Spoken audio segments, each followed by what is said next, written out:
মাটির দেয়াল আর জোড়াতালির টিনের ছাউনির ঘরটি এখন তাদের একমাত্র সঙ্গী। নিস্তব্ধ ঘরের দেয়ালে দেয়ালে যেন অভাব আর শূন্যতা।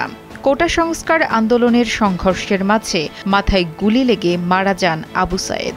পরিবারের একমাত্র উপার্জনের ব্যক্তিটিকে হারিয়ে বাকরুদ্ধ স্ত্রী, সন্তানরা। পঞ্চগড়ের বোদা উপজেলার মারিয়া ইউনিয়নের প্রধানহাট গ্রামের বাসিন্দা আবু সায়েদ। তার এমন মৃত্যুতে দিশেহারা হয়ে পড়েছেন তার স্ত্রী, সন্তান। ১৯ জুলাই দোকানের জন্য পলিথিন ব্যাগ কিনতে বের হলে পড়েন সংঘর্ষের মধ্যে। এক পর্যায়ে একটি গুলি এসে লাগে তার মাথায়। সঙ্গে সঙ্গে রাস্তায় লুটিয়ে পড়েন আবু সায়েদ। বাংলাদেশের একমাত্র মাল্টিন্যাশনাল টাইলস ব্র্যান্ড আরএকে সিরামিক্স। গুলির আঘাতে সেখানেই প্রাণ হারান তিনি। শনিবার সকালে বাড়ির পাশের বাঁশবাগানে সমাহিত করা হয় তাকে।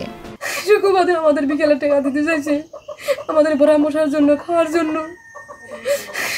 আমার ওষুধ কেনার টাকাও দিতে চাইছে। আমি শুক্রবার দিন বিকেলে আমি টাকা দেবো দূরে থাক। এখন উনি মরা লাশ শুনি, উনি হেলিকপ্টার দিয়ে গুলি খেয়ে উনি মারা গেছে। সবাইকে বলতে আছে এখান থেকে আনি আমাদের সবাই মিলে পরে এখানে মারি দেওয়া হয়েছে। আমাদের ভরা মশার জন্য বাচ্চার লেখাপড়ার খরচ চাই। আপনার কাছে এটা আমার দাবি থাকলো। আমার হাতে লোক নেই, আমার কে চালাবে, কে দিবে? আমার নাই ঘর, নাই বাড়ি। আমি যে বাড়িটা থাকি এই বাড়িতে 1,20,000 টাকা নিয়ে আসে। আমি ঋণ কি দিয়ে আমি শোধ করবো?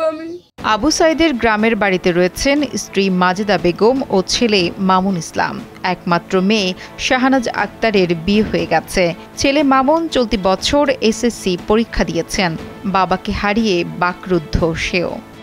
আমার আম্মু তো অসুস্থ, আমার আম্মুর ডায়াবেটিস আর এবং বাড়ি কিছু খরচপাতি, এটার জন্য টাকা পাঠাতে গেছিল। শুক্রবার রাত্রে টাকা দেওয়ার কথা ছিল। তারপর ওই দিন আর কথা হয়নি, ওই রাত্রে অল্প কিছু কথা ছিল। তারপরের দিন শুক্রবারে আমার কাকা এসে বলে যে আমার বউ মারা গেছে। নিহত আবু সায়েদের ভাই এবং প্রতিবেশীরা বলছেন তার সম্পদ বলতে বাড়ির ভিটেটুকুই, তাও আবার কৃষি ব্যাংকের কাছে দায়বদ্ধ। জমির দলিল দিয়ে ৪৫,০০০ টাকা ঋণে দোকান শুরু করেছিলেন আবু সায়েদ, কিন্তু সংসারের ঘানি টানতে গিয়ে সুদে আসলে ঋণের পরিমাণ দাঁড়িয়েছে ১,৩০,০০০ টাকা। বাড়িটা অল্প একটু যাইছে, বাড়ি করে আসি। ছোটো ভাই তো ভাই বউ আছে, ভাসতে আছে, ওরা কষ্ট জোগাড় করে খায়, ওখান থেকে যা কিছু আনে দেয় এই খায় চলে, আর কিছু নেই। এখন আমরা তো নিরহ লোক, ওই জায়গায় রিক্সা চালায় খাইতো। এখন ছোটো একটা দোকান করে পান টান বেছে ভাই বউটা থাকে। আমি কোনো দিন যাই নাই, হট করে শুনলাম যে আর ভাইটা মারা গেছে। আমরা শুনি যে হেলিকপ্টার থেকে তার মাথায় গুলি লাগে। গুলি লাগার সঙ্গে সঙ্গে সে ওখানে পড়ে যায় এবং তার মৃত্যুবরণ করে। এরপরে সেখানকার লোকজন তাকে টানি নিয়ে যায়। কোটা আন্দোলনের সংঘর্ষে নিহত মুদি দোকানি আবু সায়েদের মারা যাওয়ার খবরে এলাকায় নেমে এসেছে শোকের ছায়া। এমন মৃত্যু কারো কাম্য নয় বলছেন জনপ্রতিনিধিরাও।